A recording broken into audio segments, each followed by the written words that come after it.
The European Union is facing a crisis it never expected. Brussels is running out of money to fund Ukraine, and the European Union is quietly admitting a hard truth that there is no backup plan. The one strategy European Union hoped would work using Russia's frozen assets is stuck, blocked, and now more dangerous than ever. Here's the twist. Those frozen Russian assets, they may actually be safer today than at any point since the war began. Why? Because of a surprising new player, Hong Kong. Let's break down how Euroclear's expansion into Asia and the threat of a Russian lawsuit in Chinese courts has completely paralyzed Europe's financial war strategy. Hello and welcome back to TFI Global. According to the New York Times, senior European Union officials are warning that Ukraine could hit a funding wall as early as spring unless Brussels finds new resources. The math is brutal. Ukraine will need 135 to 140 billion euros for 2026 and 27, covering weapons, government salaries, and essential services. With US support shrinking after political shifts in Washington, Europe is now the primary financial lifeline for Kyiv. But Europe's wallet is emptying fast. The European Union's original plan, Plan A, was simple on paper. Use profits generated from Russia's frozen assets, around 200 billion euros, mostly sitting inside Euroclear in Belgium, as collateral for a massive loan to Ukraine. But this strategy has slammed into a wall of legal, political, and now geopolitical obstacles. European Union officials are blunt. Without a new system in place by early 2026, Europe may face a sharp financial pause in aid to Ukraine. A pause that could severely weaken Ukraine's defense during a critical phase of the war.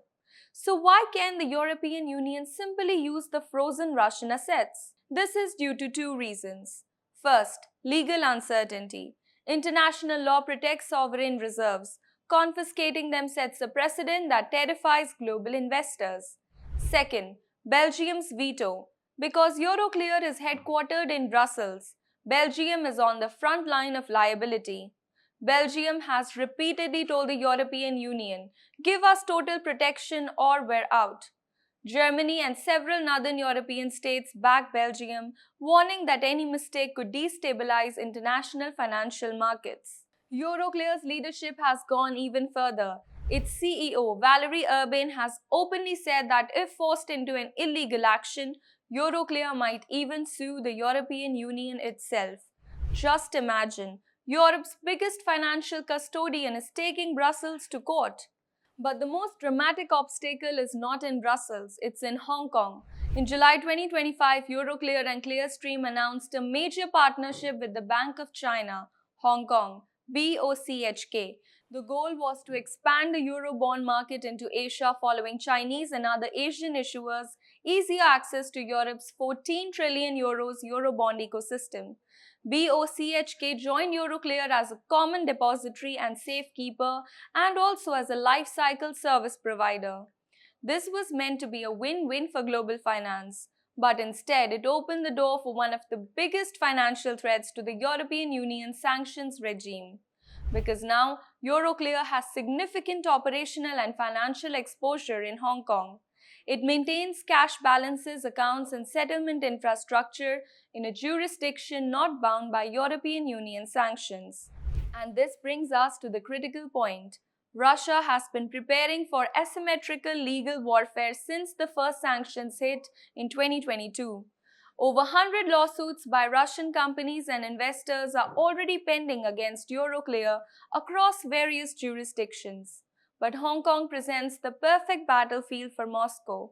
It follows English common law, making it globally respected. It is not obligated to enforce European Union sanctions.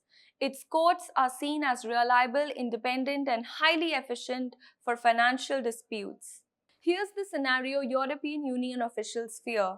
Russia sues Euroclear in Hong Kong, claiming unlawful immobilization of its sovereign assets. Hong Kong's court rules in Moscow's favor. Russia wins damages equal to whatever the European Union decides to seize.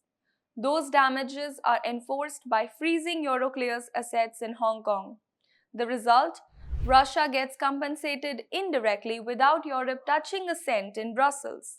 This is why analysts warn if the European Union confiscates Russia's principal, Russia might simply collect its money in Asia.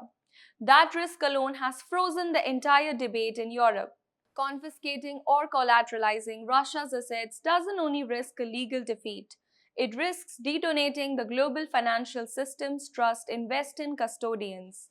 China, India, Middle Eastern nations, they all hold hundreds of billions in Western securities.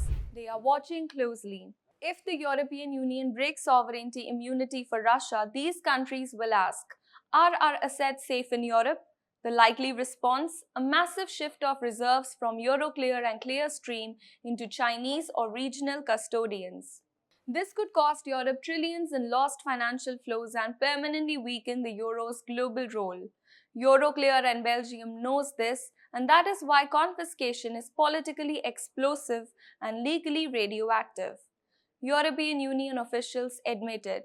Every alternative to the Russian asset strategy is worse. Joint European Union borrowing? Northern states say no more debt. Bigger national contributions? Parliaments won't approve new spending. Reducing aid to Ukraine? It is politically impossible. And doing nothing is also not an option. This is why one diplomat told the NYT, we are running out of options and running out of time. As of today, the 193 billion euros in Russian assets inside Euroclear are not moving, not being seized and not being collateralized. They are paradoxically safer than ever because if Europe touches them, Russia touches Euroclear in Hong Kong and Brussels knows it. For Ukraine, this is a financial lifeline slowly slipping away. For Europe, it's a geopolitical nightmare. And for the global economic system, it's a warning. Weaponizing financial infrastructure comes with a price. Thanks for watching.